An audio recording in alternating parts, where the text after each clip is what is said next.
Hello, everyone, and Happy New Year to you all. Thank you very much for joining us today. I'm delighted to be joined by Simon Johnson, who is a London-based portfolio manager and is responsible for the implementation of Dimensional's emerging value and core strategy. He's also responsible for covering cash management, currency trading, and corporate actions. Simon, Happy New Year, and thank you very much for joining us today. Happy New Year's, Mike. Thank you. It's great to be here. Great. I think we were just swapping some stories about the storm last night, and that you'd had, fortunately managed to make it back, but dodging trees and cars along the way. Yeah, exactly. Great. All right. Well, look, thanks very much for joining us. Everyone, Happy New Year. It's 2024. We're hoping for a more optimistic year. And what we've asked Simon here to do is just give us an overview of what's been going on in the world in terms of equity markets, emerging markets, amongst other things. Simon, you've got some slides. If you wouldn't mind bringing those up for us, that would be great. Will do.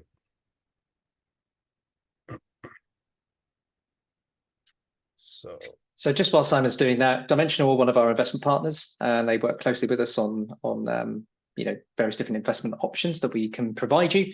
And that's why we thought it would be appropriate for them to join us today. And as Simon has now brought up his slides, I will hand over to him. Off you go, Simon. Thanks, Mike. So good morning all, and welcome to Dimensional's review of equity markets for 2023. As always, pretty packed year with lots to cover.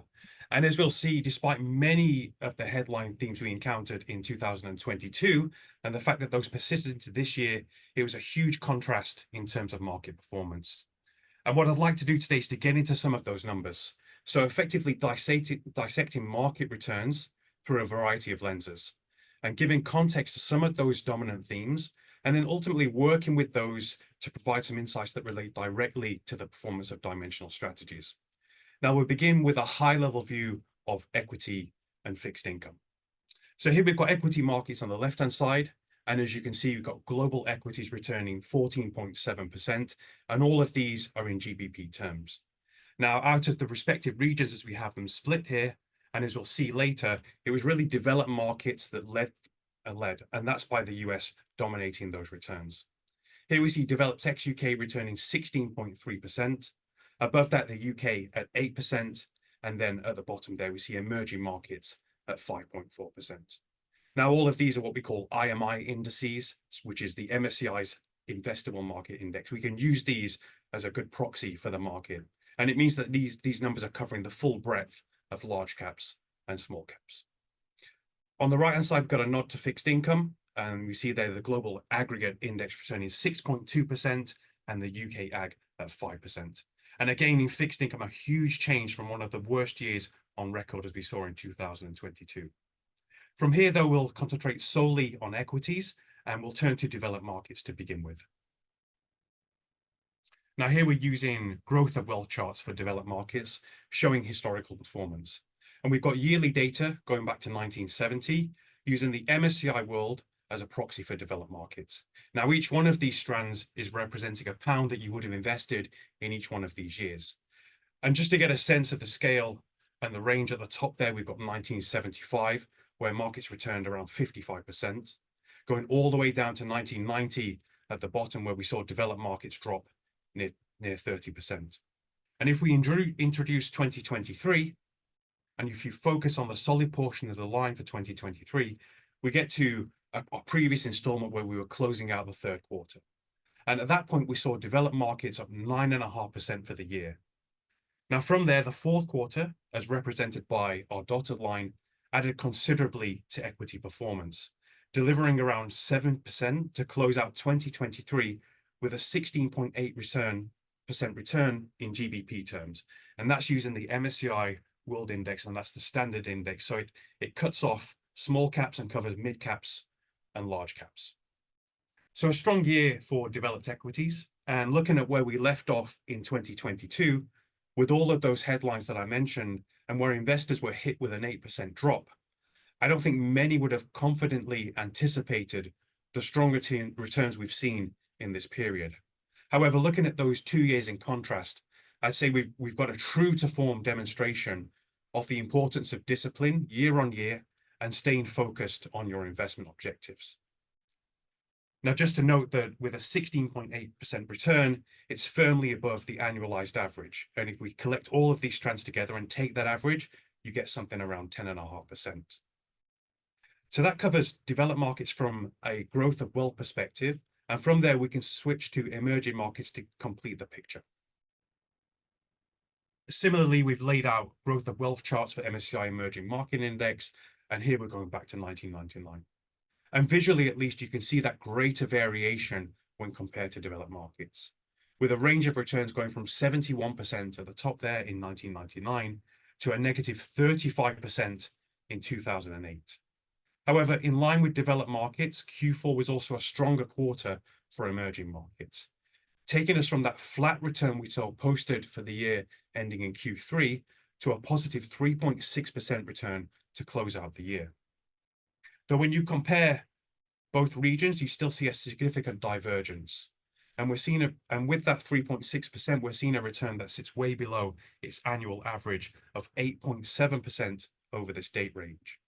And for comparison, we've highlighted 2022 here, where emerging markets dropped 10%. However, in the face of these below average returns for emerging markets, investors did see some significant value and profitability premiums over the year.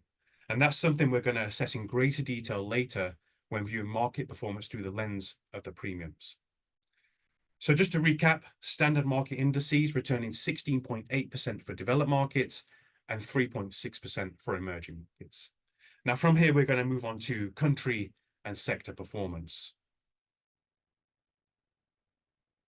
So here we've got country returns arranged from worst performing market on the right to best performing market on the left. Now, if we consider some developed markets first, Italy was the best performing, returning around 30%. And the background to that is some improved outlook from ratings agencies, upgrading their outlook from negative to stable. And on the back of that, we saw a general rise from the country's financials, particular UniCredit returning around 80%, as well as many manufacturers in the consumer discretionary area of the market. And leading that were iconic brands such as Ferrari returning over 60%. However, given Italy's relatively small weight of around 1% across developed markets, it's not a major contributor to overall returns. Now, for that, we need to return to the larger developed markets, and principal of those is the US, which represents around 69% of developed markets and around 63% of global markets. Now, as you can see here, the US returned almost 19% in 2023, outperforming wider developed markets by over 2%. And there, the Magnificent Seven continue to dominate. And later in our session today, we're going to examine developed markets in more detail, and we'll take a look at the contribution of those stocks and seek to give that performance some historical context. Now, other major markets, Japan, which represents around 6% of developed markets, and the UK represents around 4%. Now, both of those underperformed the wider market, returning 12% and 8% respectively. In Japan, we saw some of those bigger brands such as Toyota and Sony outperforming. And when we zoom out in Japan, we know positive value and profitability premiums in that market over 2023. And for the UK, we'll have opportunity to go into greater detail later. But for now, we can say that the underperformance is led by those stocks that sit on the growth side of the market, those with international consumer bases feeling the bite of inflation. So AstraZeneca, the healthcare company, and then we also see Unilever and Diageo as well. And they're dominant on the growth side and leading that negative growth performance on the UK market. Worst performing market for developed side was Hong Kong, which was pretty much the direct inverse of the US, dropping around 19%. On the emerging market side, we see China tracking Hong Kong and driving overall emerging market performance down. Recall that China is around 25% of emerging markets and now represents less than 3% of global market representation. Now, if you'd have asked me 6 months ago what the weight in China was, I'd have said 30% off the cuff. So you can see that over the remaining portion of the year, the last 6 months of 2023, the dramatic impact that China underperformance has had on its overall global representation. And the big names leading that decline in China, Alibaba and Tencent, Meituan and JD.com. And that really sits with on the back of an embattled property sector with names like Evergrande and Country Garden, and also weaker than expected economic growth over the year. On the positive side, on the extreme left, we see Hungary Poland, and Greece, and they all did particularly well. And the background there is sensible policy, controlling that inflationary environment. We saw positive election results in Poland, and as well a burgeoning industry around electric vehicles taking hold within 2023. So positive performance in all of those markets, returning 40% or above. And then as a counterbalance to China in emerging markets, we saw other emerging heavy hitters, as we call them, namely Taiwan, Korea, and India, all doing particularly well, returning 25, 18, and 17% respectively. So that wraps up our country performance for 23. From that, we can move on to sector performance. So here we've got sector performance broken out into UK, developed ex-UK, and emerging markets. And as you can see there, the biggest bar going across your screen is IT, which is dominating across all markets. So in emerging markets, Taiwan Semiconductor and Samsung both returning around 30%. In developed ex-UK, it's driven by the US, Nvidia, Apple, and Microsoft, with that sector returning around 45%. In the UK, it's a relatively small IT sector, but still punching above its weight. When we think about the UK, industrials led there. Star was Rolls-Royce returning over 200% for the year, so industrials adding 30% in 2023. Energy was mixed over all regions, with Shell in the UK and Petrobras and Reliance in emerging markets adding to a positive performance. Drops from the likes of ExxonMobil in the US led to a negative return in developed ex-UK. And in developed ex-UK, we saw that large rise in communication services, with Meta, as you might know as Facebook, returning over 175%. And that's a stock that we've done a lot of analysis on in the past, demonstrating our processes in action as we sought to weight Meta as a value stock within our strategies. And over the year, Meta added around 2.5% to relative performance in our global large value strategy. And again, more on China on the right-hand side, we see that impact from China with negative returns to real estate and consumer discretion within emerging markets.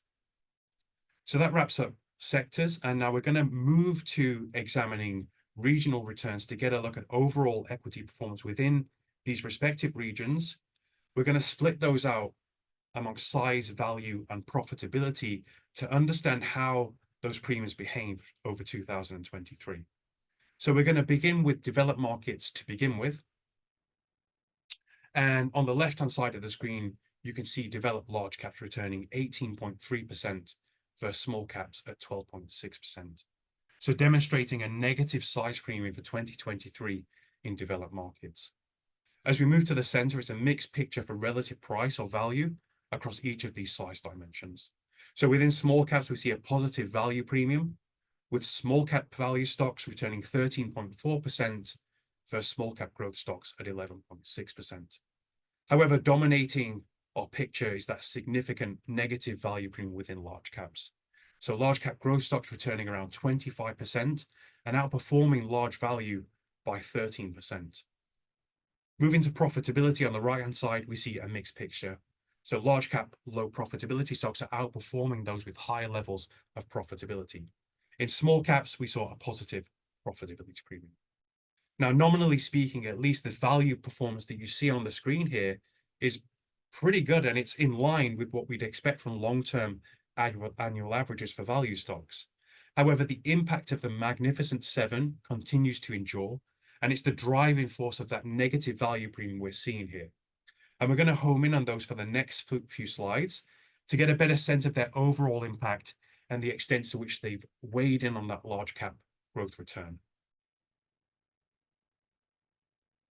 So by the end of the year, the accumulated weight of those 7 stocks made up almost a quarter of the US market, with Apple and Microsoft vying for top spot, each being around 6% of the US market. From a returns perspective, our chart here visualizes that outsized impact they've had on market returns.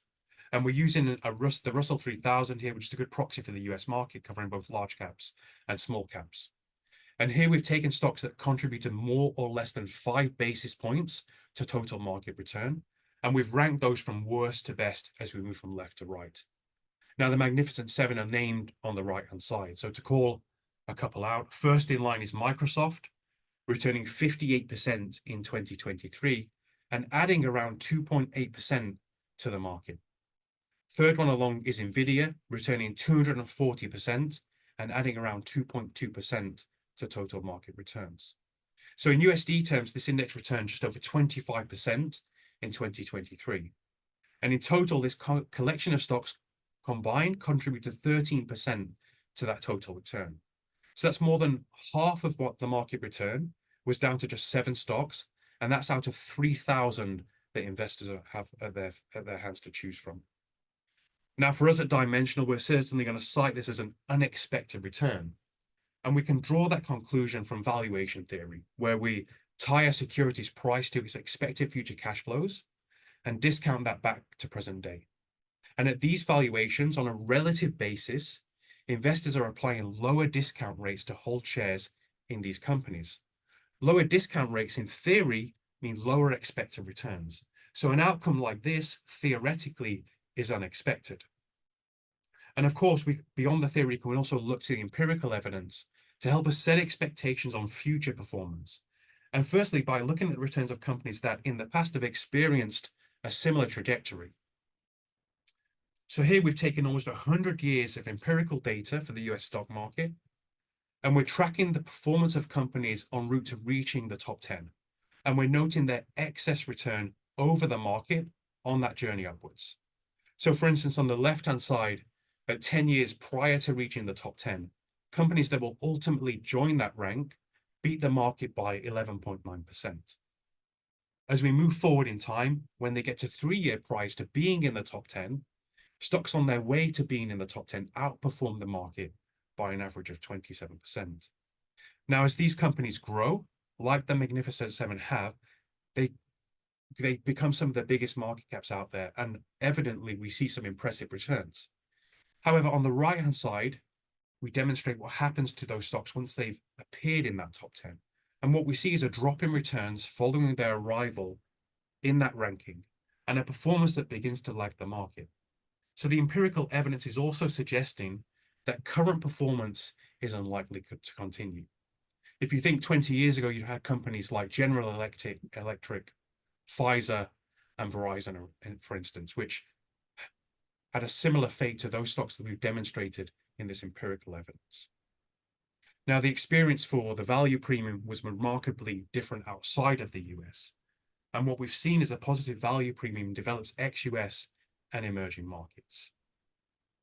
And here on the left, we've laid out this 1-year value premiums. Now, I think it's worth being clear here, value stocks in the US delivered a positive return over the past year. What we're showing here with that extreme downward facing bar is this excess return that growth stocks returned over value stocks, i.e. a negative value premium in the US of just over 25%. However, on the 1-year horizon, we see a positive value premium in developed markets, ex-US, of 10.7%, and emerging markets at 8.8%. And as we move to long duration on the right-hand side of 3 years, we see positive value premiums across the board. Now, if we take this and focus on the US and extract a longer data set, we'll see this played out using almost 100 years of data. Now, what we have for that most recent period is a rolling 3-year outperformance of value over the market since March 22. And of course, that's including this most recent negative value premium in 2023. And that's the period you can see at the end of this timeline on the right-hand side. Now, going back in time, we observe a majority of positive value premiums over the market using that same rolling 3-year basis. And quite a few of those instances mimic what we've seen this year, and that's including a year with a negative value premium. Now, we look to the empirical data to provide these insights, and we use those insights to understand how we can effectively capture the value premium in order to outperform over the long term. And the way to do that is by staying focused on the premiums and doing so in globally diversified portfolios. Now, if we change focus, we're going to move away from the US and concentrate on UK equity performance. And here, similar as we saw for developed markets, we'll look at UK equity performance for the year, and we'll do that through the lens of size, value, and profitability. And we'll see a remarkable difference when we do so. So here on the left-hand side, we see a significant size premium in the UK, with small caps outperforming large caps by 6%. As we move to the center, we look at relative price, and we see value premiums delivered across the board in the UK, where we see a 10% premium to small value over small growth and a 7% premium amongst large caps. No change to profitability when we consider what we were seeing Q4 and we were seeing year to date when we considered performance up towards Q3. So high profitability stocks underperform low profitability stocks within small caps and large caps. Now, just a reminder, dimensional portfolios are going to be tilting towards smaller companies. They'll be tilting towards deeper value companies and companies that are on the higher profitability side of the market. So with these tilts towards smaller and deeper value companies within dimensional portfolios that have a UK focus, such as our UK core and value strategies, we saw positive relative performance over the year. Now, in the UK in particular, I wanted to highlight one name that's seen outstanding performance and is truly representative of that positive small value premium we're seeing here on the screen. And that's a name that we all know from the high street. So this is Marks and Spencer's. So over the year, Marks and Spencer's went from a market cap of $2.5 billion. Now, to put that in context, if you think of other high street retailers such as Games Workshop, even Greggs PLC, Trainline, for instance, they tend to be around $2.5 to $4 billion. So Marks and Spencer belongs on that collective, and it's on the small cap side of the market. However, over the year, that $2.5 billion market cap went to $5.4 billion. And as you might have seen in the headlines, Marks and Spencer reported profits that increased by 75% and reinstated dividends for the first time since 2019. Now, within our small cap strategies where we're incorporating up-to-date price information, and we're using that on a daily basis to inform our positioning and daily rebalancing. When we see this happening with a company like Marks and Spencer's, where it's gone from the small cap area of the market up towards a mid cap at 5.4 billion, it's migrating away from small cap side of the market. Our strategies want to divest out of that kind of company and put it back into small caps where we have higher expected returns. Now, we're considering price information daily. So you might want to contrast that to an index, for instance. If you consider MSCI indices that we looked at earlier, now those reconstitute only 4 times a year. And so what you might see in an indices in a situation like this is that once a small cap leaves that small cap area of the market, migrates to mid cap, the index can't do anything about it until its next reconstitution. Now, for us, we want to take that performance, put it back into the portfolio. There's no telling what will happen to the company once it's migrated out of that space. It might drop down or it might keep going upwards. If it keeps going upwards, what our strategies can do is incorporate information around momentum. So when stocks have upwards momentum, they are outperforming relative to their peers. And what we see is they continue to do so for usually 6 to 12 months.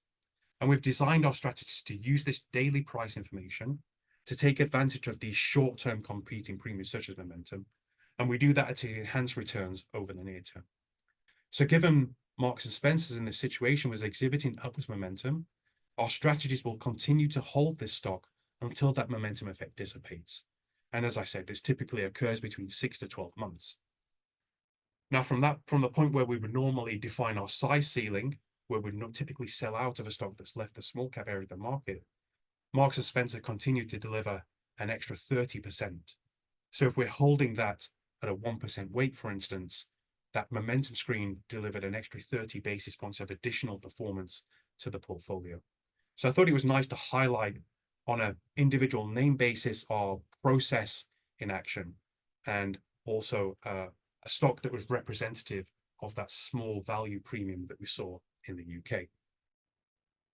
Now then, with that, if we turn away from the UK, we can go over to an assessment of emerging markets and performance over 2023. So here we have market performance laid out similarly, splitting that between size, value, and profitability. On the left-hand side, you can see a negative size premium across emerging markets, with small caps underperforming large caps by around 1%.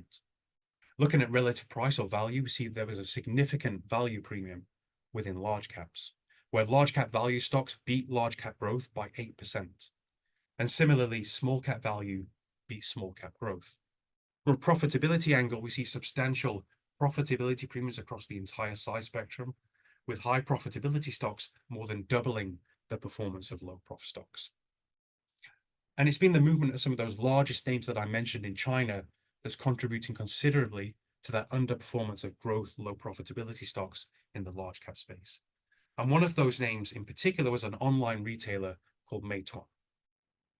Now, if you read the headlines about Meituan, it's a burgeoning company within China, massive online presence, and is sometimes equated to a Chinese version of Deliveroo given its food delivery service.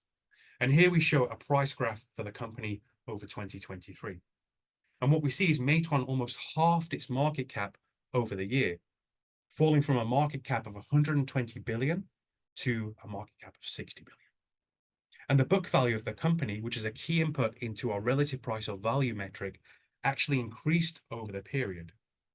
Now, in our universe, if you think about a market-wide dimensional portfolio and think about that on a two-dimensional axis where you'd have size and relative price or value here, what it's doing, it's moving from a large cap growth company down to a smaller value company. So it's falling deeper into the value space. And if you consider a market-wide dimensional strategy, which covers the entire spectrum of size and relative price, where we're using tilts in the portfolio to emphasize deeper value stocks, that's overweighting them relative to their market cap weight, our strategies are naturally going to want to hold more of a stock like Meituan. And of course, we design the tilt in the portfolio to smooth out that ride as companies migrate into deeper value and want to pick up extra weight. But in this instance, we've got the opposite of Marks and Spencer. So Meituan is down momentum. And so with that daily process and our momentum screens within our day-to-day process, our core strategies are going to delay the increase in exposure to Meituan over the near term. So ensuring that we don't put the strategy on the back foot when we want to emphasize value stocks. And here we've seen that to great effect in 2023 across our entire range of emerging core portfolios. I just want to highlight that with some relative performance. So here we've got our emerging markets all cap strategy at the top, returning 8.8%. Now compare that to the market where we see the standard MSCI emerging markets indices returning 3.6%. So really demonstrating the power of tilting towards the premiums. And when the premiums deliver, our portfolios and our strategies are there to pick up on those. Similarly, we've got our all cap core sustainability strategy, almost 8% positive performance over the period, and our emerging markets large cap core strategy returning 6.6%. So in pretty much all cases here, pretty much doubling the return of the standard indices. And when we think about value, when you think about relative price and size and profitability, if you take something like our emerging markets targeted value strategy, which really hones in on those size and value premiums, there we saw performance in the region of 12%. So pretty much tripling the market-wide emerging markets performance. So that was my wrap up for equity markets for 2023. Mike, I'm happy to take any questions or have a conversation on any of those themes if you think suitable. But I think Absolutely. a strong year. I mean, dropping 8% in 22 to an almost 17% return in 23, I think it's quite astounding. Absolutely. And I mean, I think we've got to take it into context of portfolios, different risk structures, different positioning means that those aren't always necessarily the returns that you see on the upside or the downside. So that's obviously got to be put into context. But Simon, really appreciate it. I think it's good to see an overview of what's been contributing to the markets over the last 12 months. For me, what was really interesting is thinking about the Magnificent Seven and the impact that they've had on the markets, and actually saying that it cannot be relied upon to continue in that vein.